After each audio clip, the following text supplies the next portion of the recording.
Ça va bien comme ça? Un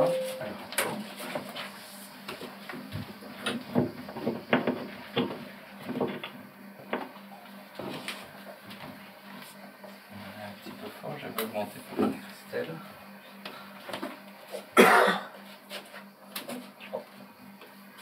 Bonjour à toutes et à tous.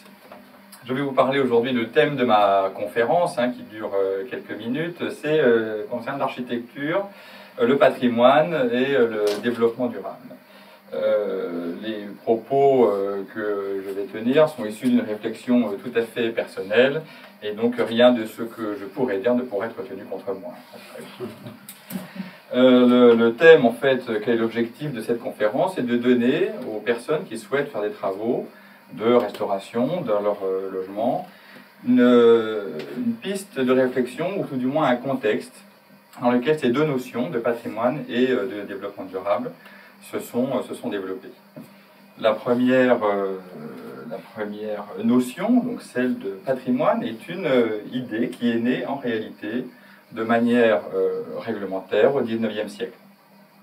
Elle est issue en fait des effets de la Révolution française qui ont entraîné un tas de démolitions d'œuvres architecturales majeures, dont vous voyez ici en exemple le magnifique château de Richelieu, construit par Richelieu pour lui-même, qui est en fait le modèle de ce que donnera Versailles un peu plus tard, et qui a été, par des promoteurs au XIXe siècle, entièrement démantelé, vendu morceau par morceau.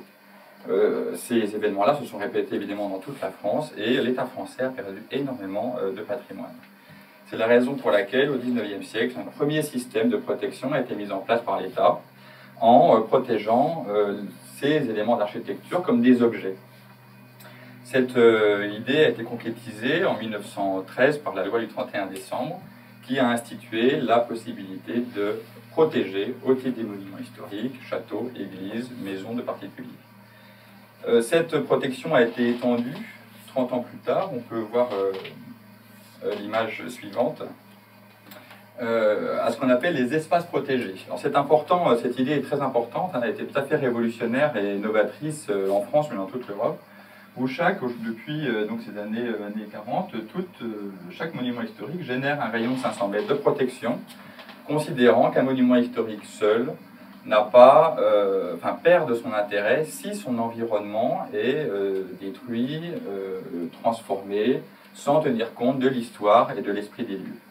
Donc ce rayon de 500 mètres crée une obligation à tout à chacun d'avoir une autorisation pour tous les travaux, et les services de l'État ont la charge de veiller à ce que ces travaux-là ne portent pas atteinte à la valeur patrimoniale du monument historique. Cet espace, c'est comme l'écrin du bijou qu'il faut protéger et qui permet de le mettre en valeur. Ensuite, cette idée de protection s'est étendue encore dans l'espace par la création des sites au travers de la loi de 1930, où là, l'État français peut protéger des paysages très grands, considérables, pour des raisons patrimoniales, historiques, légendaires ou artistiques. En ce moment, par exemple, en Touraine, un site est en train d'être protégé. C'est un site qui a été décrit par Rabelais, et c'est dans cette vallée que la jument de Gargantua a pissé, excusez-moi le terme, pour noyer pendant ces guerres picrocolines les armées ennemies. Et c'est pour cette raison que toute cette vallée va être protégée au titre des sites. C'est assez intéressant. Cette notion de protection va encore évoluer grâce à André Malraux, donc ministre de la Culture, premier ministre de la Culture en 1962. On peut voir l'image suivante, par la création d'un secteur sauvegardé. Un secteur sauvegardé, c'est un élément juridique et réglementaire, un outil qui permet de protéger entièrement une cité. Ici, vous avez donc la ville de Tours qui est représentée avec son premier périmètre, qui date des années 70, et puis le deuxième périmètre qui a été validé en 2014. Cette idée absolument géniale de protection des villes a été associée à une idée de mise en valeur. Donc il ne s'agit plus véritablement de protéger un monument pour sa valeur patrimoniale uniquement, mais de lui associer cette notion de mise en valeur. Et la mise en valeur du patrimoine, c'est la capacité en conscience de l'architecture, en conscience de l'histoire, de modifier un bâtiment à caractère patrimonial dans son contexte, évidemment, dans la continuité de son histoire, mais en l'adaptant aux usages et aux nécessités actuelles, modernes et contemporaines. Évidemment, la nécessité, et c'est là qu'on raccroche sur le thème patrimoine et développement durable, la nécessité actuelle que l'on connaît tous, c'est évidemment la lutte contre le réchauffement climatique et l'effet de serre. Dans l'architecture, c'est très important. Il y a énormément de déperdition d'énergie qui est due au mauvais système constructif ou à de mauvaises restaurations dans le patrimoine. Et cette prise de conscience de la déperdition énergétique des bâtiments, des logements, est née véritablement dans les années 80, suite à l'industrialisation de l'architecture, qui est née dans les années 60, qui a créé tout ce que vous connaissez partout, c'est-à-dire ce qu'on appelle l'étalement urbain, hein, c'est la consommation de terres agricoles par la construction de lotissements ou d'immeubles, de bars, de collectifs, qui ont été construits avec des matériaux modernes, industrialisés, mais très peu performants en matière d'économie d'énergie. On pense par exemple aux constructions en béton ou en parpaing, qui sont des matériaux homogènes et qui ne permettent pas eux-mêmes, dans leur structure, hein, ce qu'on appelle le gros œuvre, d'assurer en lui-même cette performance. Fort de ce constat, dans les années 80, les premières idées liées à l'économie d'énergie dans le bâti apparaissent pour se développer dans les années 90 et devenir réglementaires en 2012 par la loi que vous connaissez tous, la RT 2012, que je ne développerai pas parce que vous la connaissez tous, bien entendu. On peut passer à l'image suivante. Le bâti patrimonial ancien, ce qu'on appelle un bâti patrimonial, c'est les constructions que l'on trouve dans nos centres anciens, qui datent pour la plupart du XIVe siècle pour les plus anciens, jusqu'au XVIIIe, XIXe siècle. Et même pendant la révolution industrielle du XIXe siècle, l'architecture a continué à utiliser les techniques anciennes de mise en œuvre. Alors, c'est assez intéressant de constater, et on le voit à travers le projet ATEBA, hein, c'est un projet qui a été piloté par le ministère de la Culture, qui s'appelle l'amélioration de la thermie dans le bâtiment ancien. Ce projet a analysé tout un tas de styles architecturaux, de modes de faire, de systèmes constructifs, depuis le XIVe siècle jusqu'à nos jours, et a permis finalement de constater que le bâtiment patrimonial est performant thermiquement. Seulement, il ne fonctionne pas de la même manière que le bâti contemporain d'après la Deuxième Guerre mondiale. Ce petit schéma vous montre ici la manière sur la gauche dont réagit le bâtiment ancien et sur la droite le fonctionnement de la construction neuve, le pavillon standard. Trois éléments. On va commencer par la construction neuve. Qu'est-ce que finalement le développement durable dans la construction neuve? C'est trois paramètres. Le premier, c'est évidemment celui de l'isolation du bâtiment, limiter les déperditions. Le deuxième paramètre, c'est générer une énergie propre, hein, par le biais de panneaux solaires, de petites éoliennes, géothermie, des éléments techniques. Et le troisième élément, qui est sans doute l'élément le plus difficile aujourd'hui à mettre en œuvre d'un point de vue technique et économique, c'est celui du recyclage des matériaux et de leur bilan carbone. Alors, ce qu'on entend par bilan carbone, c'est à la fois le coût carbone de la construction de ces matériaux et le coût carbone de leur transport. Hein, une menuiserie, par exemple, en plastique importée de Chine, a un bilan carbone tout à fait catastrophique, même s'il est performant thermiquement. Le bâti ancien, lui, il réagit parfaitement différemment. C'est un bâtiment qui, d'abord, utilise les matériaux locaux, donc qui évite les trajets, les transports de matériaux, qui utilise des matériaux qui ont une propriété tout à fait particulière qu'on appelle l'inertie. L'inertie d'un bâtiment construit en pierre au XVIIIe siècle, au XVIIe, XVIIIe siècle, ou même en terre, en pont de bois, construit au XIVe jusqu'au XVIe siècle, sont des matériaux qui ont la capacité d'emmagasiner l'énergie solaire dans leur structure, dans leur structure moléculaire, et de la retransmettre à l'intérieur du bâtiment lorsque la température descend, la nuit par exemple.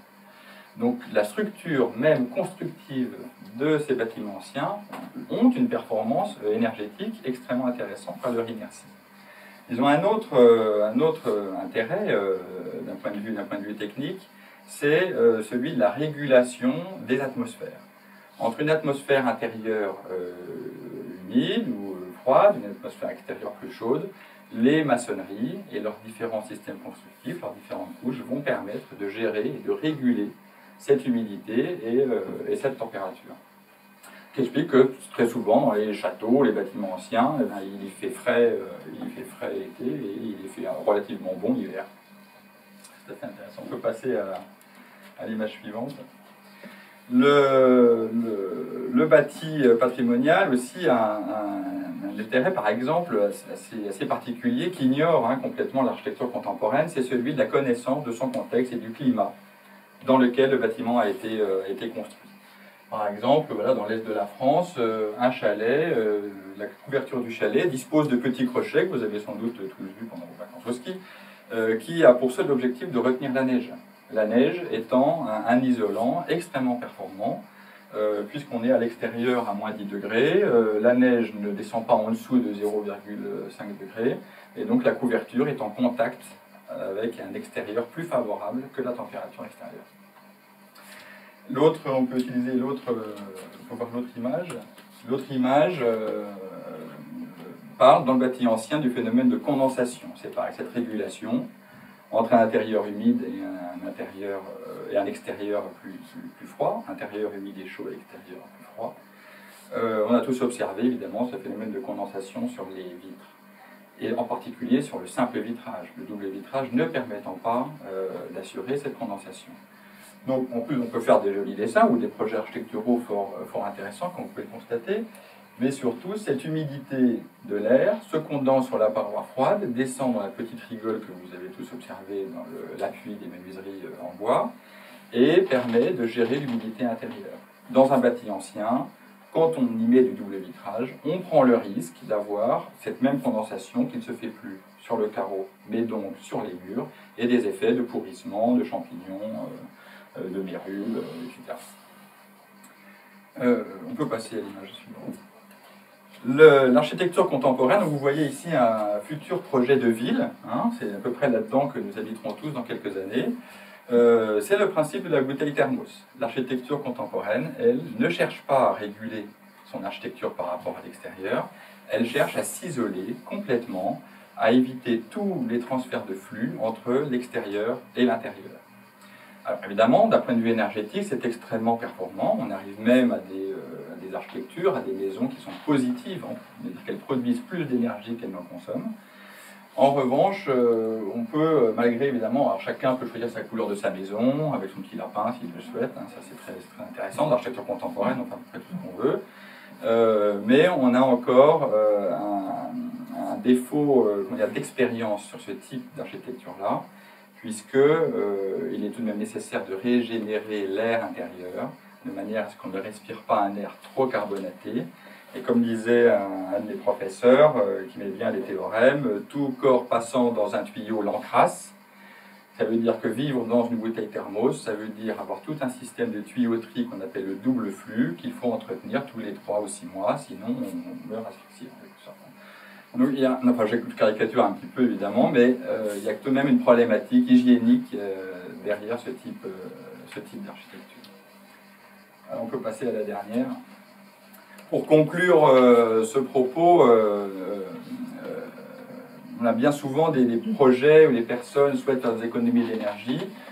Ils habitent dans un bâtiment ancien du XVIIIe siècle, ils consomment trop sans doute, et la solution qui leur vient à l'idée spontanément, alors que ce bâtiment n'a jamais été entretenu depuis un siècle ou deux, parce que souvent il y a eu très peu de travaux, des travaux à réaliser véritablement dans les règles de l'art, et ils veulent mettre des fenêtres à double vitrage dans leur bâti ancien pour faire des économies d'énergie, parce qu'on leur dit que ça fait des économies d'énergie. Ça en revient dans ce bâtiment qui est en réalité une passoire, où la chaleur part par les combles, par les ponts thermiques, par tout un tas de dispositifs non contrôlés. ça en revient à boucher un trou de la passoire et considérer que l'ensemble permet de faire des économies d'énergie. En réalité, évidemment, ce n'est pas le cas. Lorsque l'on veut faire des travaux chez soi pour assurer